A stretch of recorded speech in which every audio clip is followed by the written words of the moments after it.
Morgen.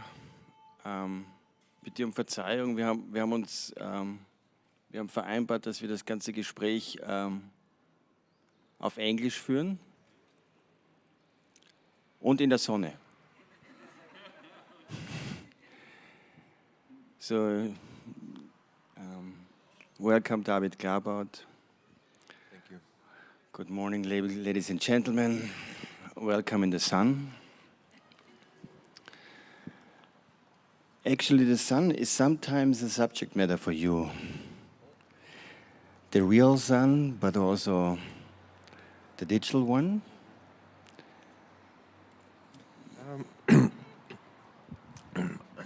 I feel that projector light, whether in a cinema or a digital projection elsewhere, like in here, is a little bit like a sun. It's just an usurpator, a sun usurpator, a replacement sun. And later, I think I made the first piece where I thematized the sun in 2004, and that was the Bordeaux piece, where the sun was moving as it does in its own pace during an entire day. And actors were performing a short film that lasted about 10 minutes each, which then they had to repeat, and they got ever more tired and exhausted until they started making mistakes. And we kept on doing that until the nightfall. And I guess that's the first piece in which I tried to use the sun as a narrator, which is a very unlikely actor, because also, just like the weeds in Olympia, the speed of that movement is too slow, and people usually are too impatient to keep on waiting for it. So this impatience, of course, and the movement of the sun, these are two things that are recurrent. And also the projector light, because there's one instant during travel where you look directly into the light. I found it fascinating how also in a projection, but one could say also on a television screen or on any other screen, when the sun appears from behind a tree, for example, she does hurt the eye. And in fact, if you measure the lumens coming out of a television screen or a projector light falling on the wall, this is nothing. It doesn't have the capacity to hurt your eye. But memory does all the work. And these are these instances that I'd love to use, where physical memory would be all you need to generate something that is profoundly present, or that is simply there, which is not just a reference, but which is something that you can remember and that you do remember spontaneously without thinking. It's probably this perception without thinking which is quite important, isn't it? And there's another aspect about the sun, which is the light in general, because the light is the basics of photography and the basics of film and the basic of everything which is kind of an imagery that can be reproduced. And also they say light is kind of the central substance nowadays, because it's kind of in all our devices and facilities, and it's the basics of information and all that stuff. Yeah, I guess light belongs to the category of motion, in the sense that it's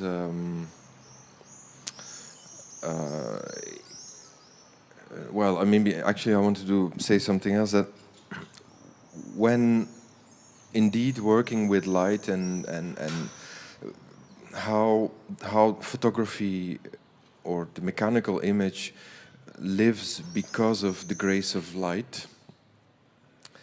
And one has to think well about this phenomenon of a light source passing through a concentrated device, a piece of glass, and then captured, but capturing is not actually the right word, it's to land on a surface. There is this almost angel-like encounter of a phenomenon, light, landing very softly on a very hard surface. And it has a quasi-immaterial aspect. And now I contrast that with what I call dark optics, which is images that have nothing in common with the camera, except for the imitation of the camera, and that are made entirely out of information. And information is crucial in the sense that I try to work with things that are profoundly artificial, synthetic, such as pictorial 3D, and work my way out towards, from dark optics towards light optics, one could say. But light optics, namely photography, is a phenomenon of the past, and is gradually being replaced by information optics or dark optics. And this equals also a kind of new materialism, right? But maybe it's better to explain it. There is at the Kunsthaus some sort of development. In the ground floor there's the Quiet Shore, which is still a film or a still based on photography, though manipulated digitally. And on the top floor there's Olympia, which is entirely digital. So essentially, up front, we have to admit one thing: is that every image is manipulated. There is no such thing as a unmanipulated image. And indeed, in an increasingly digital environment where ever more important and less important aspects of life become immaterial, essentially communication, one should say what happens to matter. And the mistake that the cyberpunk movement of the 90s made was to celebrate the immateriality of cyberspace. The mistake there lies in the fact that the immateriality never really occurs. There is a new materiality, but not an absence of materiality. And our bodies, whatever they get in front of around them, even if it's a 3D glasses or if it's a 3D sound, our receptors will always be what they are, and will probably react strangely to this new materiality. And I've tried to explore that probably unconsciously, first in the Quiet Shore, where water and ice occupy the same surface and share the same image, but nevertheless are very confusing materials. Water and ice, of course, as an image, not only mean a crystallization of a liquid entity, but also mean temperature. They also mean differences in temperature. And these are things, again, like I said, these are a phenomenon which one lives with without having to think about them. So that makes most of my ideas and most of the pieces work with motives rather than with content. Things like political content are really, really coming through the back door very slowly in my work. Then on the second floor we have travel, which is entirely made out of pictorial 3D, so not the glasses 3D, but pictorial 3D. And travel taught me a lot about the changes from lens-based images towards information-based images, and the reduction of diversity that goes hand in hand with that. It's altogether quite a different adventure than the Quiet Shore, but one has to see that the Kunsthaus really has these few phenomenal floors which really take you up and at the same time disorient because you're never quite sure in which floor you are. And so I think when we made the exhibition, we tried to introduce exemplary works for each of the, let's say, chapters in the pieces that I've made. No, so they're all quite different propositions. And then in the floor above that we have, I always mix up third and second and fourth, so I don't even try anymore.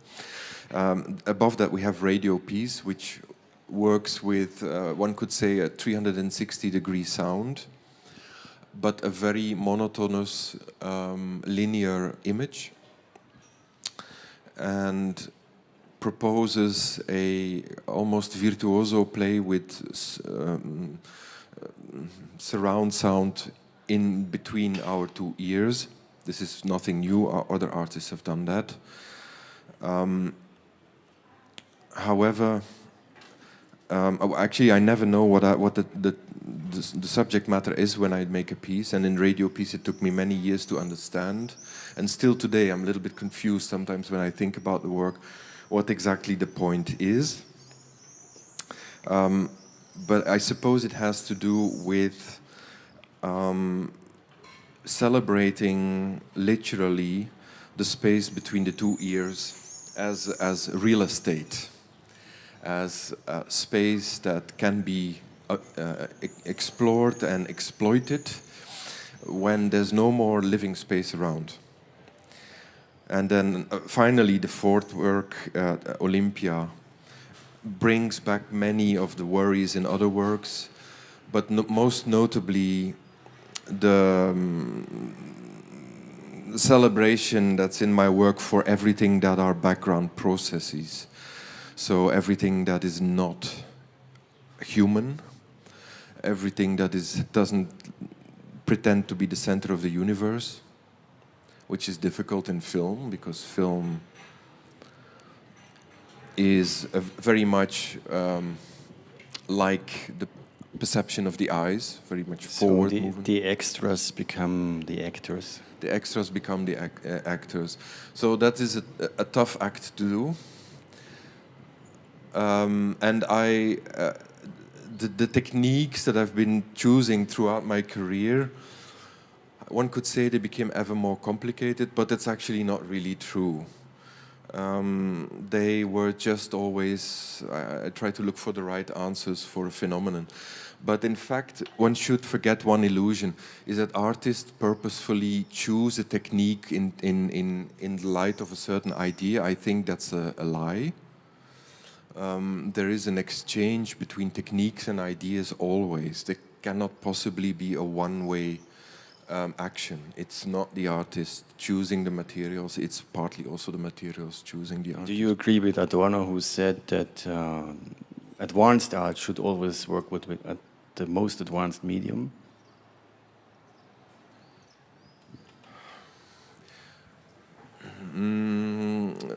It's a little bit early in the morning to admit that this would be also systematically the case.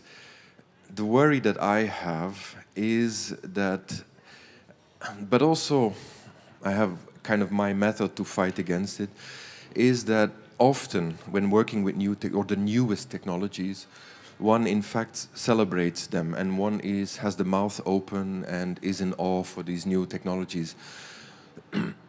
And this is of course a problem because these new technologies at one point become redundant, and then they are able to make out of the work of art something that is a nostalgic object of the past. And one should therefore treat the newest technologies always like a ruin. Or at least this is what I try to do. And when we think about Olympia, for example, we had yesterday something that occurred which I thought was interesting. It was compared to a painting by Anselm Kiefer. I guess it was in one of the interviews. And it was about restoration in 100 years. And of course, I, as also my collectors worry about how it has to continue with Olympia. But I realized that in 100 years, Olympia is far easier to restore than would be a painting of Anselm Kiefer. Because every second young person will actually know the language out of which it's built more intimately. And the Kiefer will have to be restored by very expensive experts. And do you consider yourself a painter? I think there is, one has always to pass through modernity. When one receives an education, one always has to pass through modernity and say, look, is modernity now, is it a rift, or maybe should we not blow it up that much, and should we say modernity in fact probably never happened, and it only partially happened, so we might be confronted with all the residue of modernity. And I think I belong to the club of people who do not regard modernity as a break, as a rupture. And then from that moment on, one could say, yes, in the 1860s, when photography came, she caused a shock of the senses. She upset a whole generation of where the pictorial regime of painting was the dominant one, but one could say, yeah, of course, since Goya, painting disintegrates, literally into a ruin, but a very beautiful one. And then photography causes this blow to painting, and from there on, painting retrieves itself in, one could say, in einen Reservat, how do you say it, a natural reserve, where the rest of the universe is kind of destroyed through photography. But in fact, I don't think it is that way, it happened that way necessarily. And from there on, one could say, yes, I might consider myself a painter, but not as a painterly painter. So not in terms of nostalgia. Also, if one would then extend this logic which I have, that there was no rift and there was no rupture, one should say painting has remained in this reservat for all this time, but in fact continued in Hollywood and later in the gaming industry, where painting resides right now. And the same is true for music, because there's some sort of popular music, and then there's this kind of serious music, and you're dealing also with kind of between them. Mm-hmm. The therapeutic music in travel is very interesting. I tried to listen to it very closely yesterday, and if you listen to the first few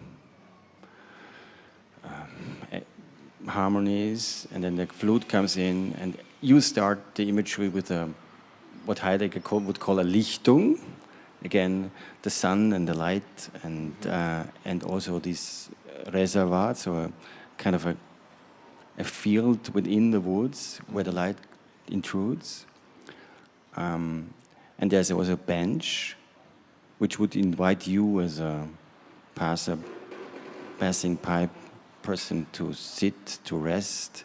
Mm-hmm. But as a matter of fact, you are invited as a viewer not to rest, but to follow the camera, the supposedly camera eye, into this wood. Mm-hmm. And the music joins you.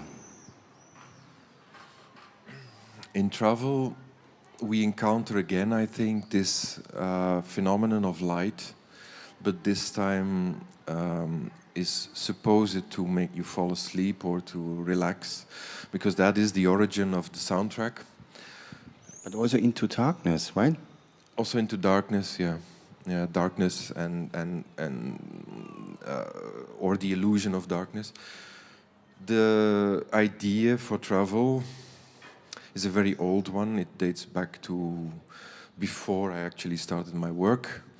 I collected, for some strange reason which I never knew, I collected relaxation music, probably partly out of irony, but also because I didn't know why, but relaxation music gave me a lot of ideas for films, one after the other. And it was probably the easiness of which images come above or to the surface through this, one could say, politically simplified music or aesthetically simplified music. And I kept just one idea, and that was this one for many years, almost 17 years. And at one point when I felt the technology was right to make it, because that was the problem, that was one of the reasons why I didn't produce it in those 17 years, is because I went in and out of forest time and again every year, almost until I felt really depressed about finding a place which almost looked perfect and then again not. And I realized that what this music does, it brings you in a journey through several different spatial concepts. It introduces, so it starts with light, goes into darkness, and then it goes in a ever deeper and larger subterranean space, one could almost say. And it becomes more and more intimate. Yes, it becomes larger and more intimate, and you're kind of buried underneath the trees, and you kind of give yourself over to this large, dark space until... But there's also some sort of hesitation. I at least felt it. Because you force me into something which I don't really like because it's so poetic, it's so idyllic, it's too much. Yeah, that too much is, of course, not ideal for an artist's career, because I imagined, but that was also the irony of the work, that in a cultural place or a cultured or with cultured people, travel would cause indignation in a way. Like, how dare he not use a better soundtrack, and how dare he propose such a wonderful world. Simple, yeah, exactly. But they, these images reminded me of populist rhetorics, where someone will explain to you that everything is simple. And the thing I always felt when thinking about the work in those 17 years was, in fact, let me just make the work, and it will never have been so confusing. The exchange between how the forest feels, the size of it, the monumentality, and then also the banality, contradicts the music. And you have a feeling, you have actually two energies. You have an upwards going energy and you have a downwards going energy, one of enchantment and one of disenchantment. And I love to explore how they would work together. And that brings me, if I may, to something that I always found fascinating, is to have the existence of two completely opposing phenomena. So it's in a way a duality of elements that should not live together, but that do live together and quite well. For example? Well, in travel we have the upwards and the downwards movement, or light and darkness, or brightness and darkness? Light and darkness. I could go probably through any of the pieces. If we would think, for example, about the Algiers sections of A Happy Moment, which is a little bit similar to The Quiet Shore, except it does have a soundtrack. There we would have almost, again, a theistic impression of verticality. The birds and then these people on the square of the Kasbah of Algiers, which is in a way feels very liberating. It's all about light, there's a lot of sun, and there is really only an optimistic setting or optimistic motive. But over time, and that brings me to this important block, which is duration. When you stay put, when you stay still and you you sit in front of it, something changes, and this light impression changes into a certain heaviness. And these aspects, which contradict one another, actually get a second chance in a digital environment. This is important. In a digital environment, nothing of the paradoxes that used to exist are the same. And that is actually quite a challenge to start to live with a new materiality and to start to make a synthesis out of... at the same time, it's upsetting because I think it makes a person doubt about one's own perception. If the surrounding world and the things that we see in the films, what do they have in common? Everything is fake, of course, and does that mean that our perception is fake? Yeah. But this negotiation between two opposing partners, one could say almost two partners or two things that are at war. And whether it's light or darkness, or it's always a duality. It's always something that doesn't belong to you. It's flatness in space as well, right? Deepness. Absolutely. I mean, space and time are, I think, anyway, the two aspects in between we travel always. Yeah.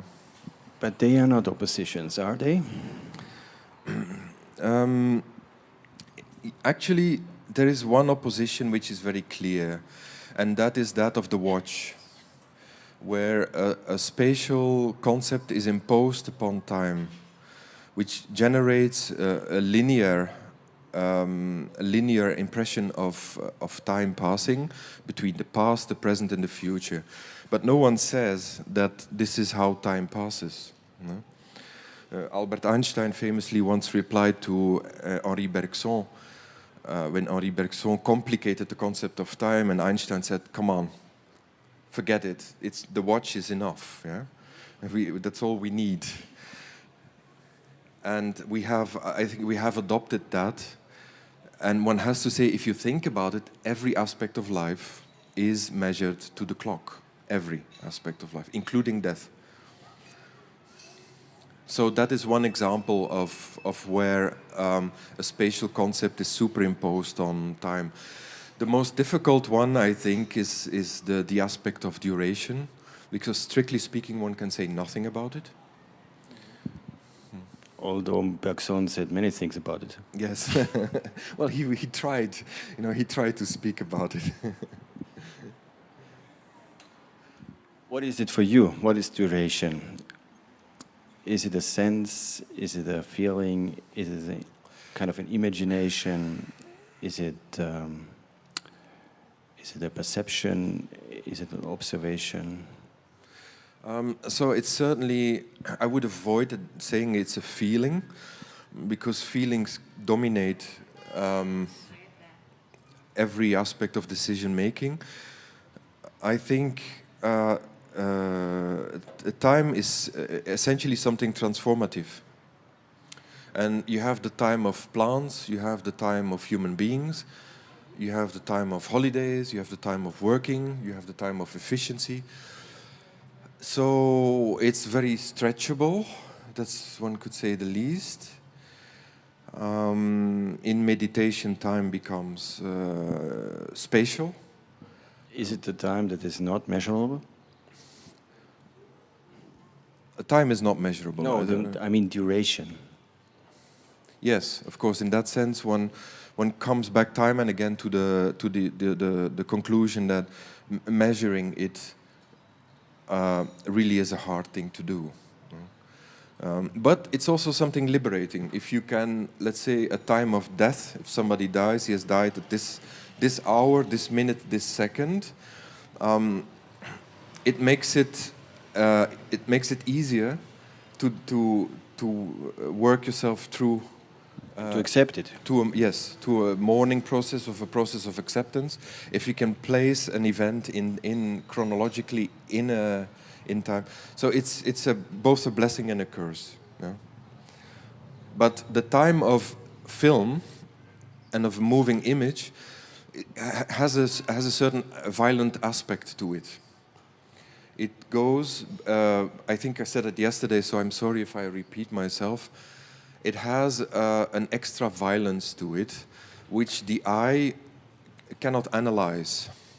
So it is the filmic image is one of these phenomena which are impossible to analyze while you're looking at it, which is why it is hard to remember a film and much easier to remember a photograph, of course. So there's a certain almost, how should you say, arrogance or dominant aspect of the moving image that gives the message to the body that it is a technology that's going too fast for analysis. And that brings me to the aspect of immersion, of course. I think we haven't spoken much about immersion, but the history of painting and the history of an image is the history of immersion. It would suffice probably to study that. And of course, so is gaming, and so is cinema, and so is the moving image.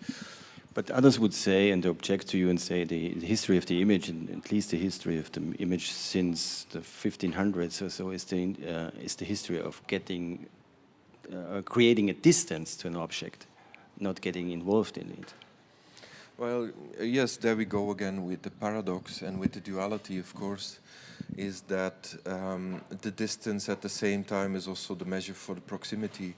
And you feel that in Van Eyck is one of my beloved examples, where despite the proximity of the textures in the Ghent altar, and despite the fact that you have such a presence of light, the surface is light years away from you. So there's this impossibility of connection.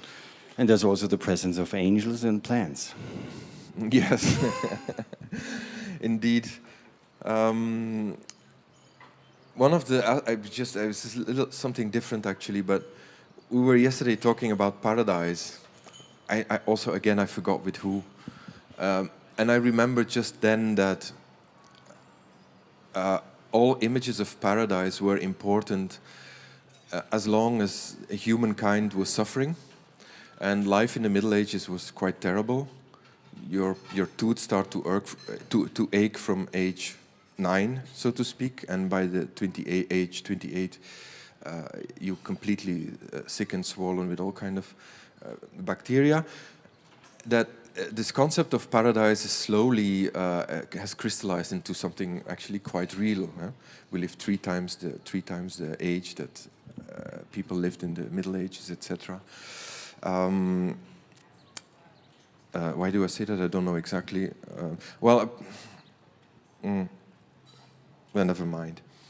That was just one thought. I think we spoke about that. So in the medieval times, so the ontology was quite clear. This was a hierarchy, a vertical hierarchy. Mm-hmm. So starting with the stones, then the plants, and on top of it, the animals, mm-hmm. and then human beings.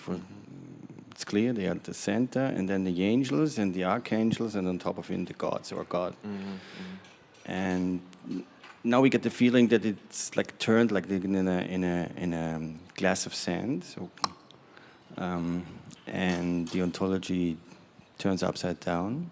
So the most important are the stones, and then the plants, and for example wood, and then the animals, and then the human beings, and everything which was on top of it, or used to be above of it, like the angels and the archangels, which I think would equal ideas, fantasies, ideologies, mm-hmm. Utopias.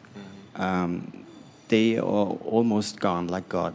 So we live in a totally secularized world, mm-hmm. and this concerns also the digital, and your idea of the dark optics and kind of a new materialism.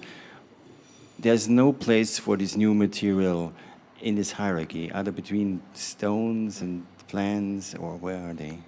Or there's no place for them, mm-hmm. for these new things. Not yet. The way we think about them now, they seem to belong more to memory than in any other place. Don't seem to be part of the experienced life or vita activa.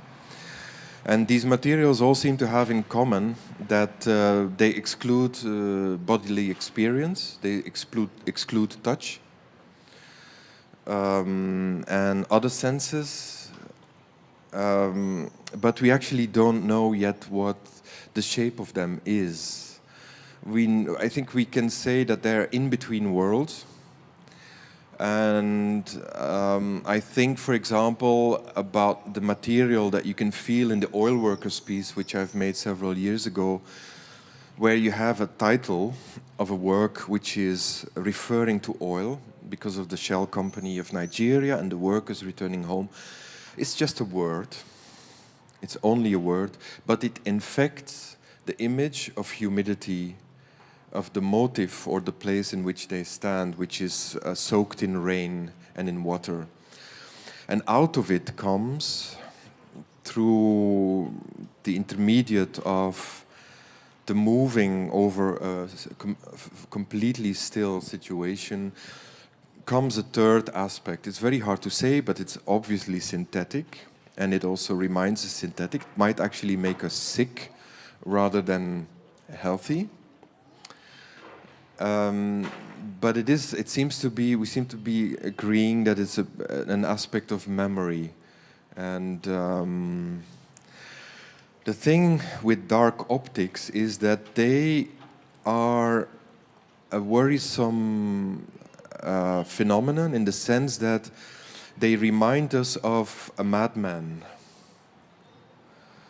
Of a madman who no longer distinguishes between the ontological hierarchy among others, but is no longer able to distinguish between time,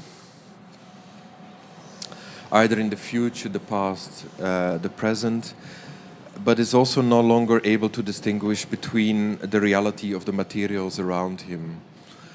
And that brings me to this thesis that I have about the camera and about the lens, is that these 200 years of photography provided for humankind, in a way, provided an analogy of, and actually made us not to turn into complete madmen. It provided a constant analogy with a world outside there that seems coherent. And in the world of dark optics, of course, that disappears. And the madman has to analyze himself without a psychoanalyst. Yeah? So there is only the collectivity of materials disintegrates. And this should not be such a surprise. It has to do with radical individuality. And when the hierarchy of materials no longer exists the way it was, one has to solve every problem on one's own. So that I'm sure that it's not possible to become collectively mad, but it is necessarily to generate a new type of collectivity through what I would say radical digitalization, what I would call regital. Maybe we get back to Olympia for a few minutes, because this is very radical, but it refers to also to a history of radicalism. When I say it refers to, the problem is there's nothing to refer to, actually. Anyway, we have like a lot of associations, like the history, like the building, like the stone, like the plants, the growing, development, movement, duration, light, impressionism. There's so many things involved in that. And in the end, we have, or at least I have to admit, there's nothing where it refers to. It's only me that brings in all these ideas. So you can speak of Olympia as a totally empty artwork. Yeah, isn't it strange that when we speak about image technologies, we always forget one aspect, and that is the person looking. It's as if conceptually the onlooker is ausgeschaltet, is replaceable. And in Olympia, the motive is very simple. You have a building which lends itself very much to kind of visual theater, belongs really only in the margin to the Third Reich. It was actually a little bit like Putin does now with the World Cup. It was a promotion campaign. Hitler didn't like the idea of the Olympic Stadium, but when his ministers pointed out how many people would actually recognize his government, he quickly changed his mind.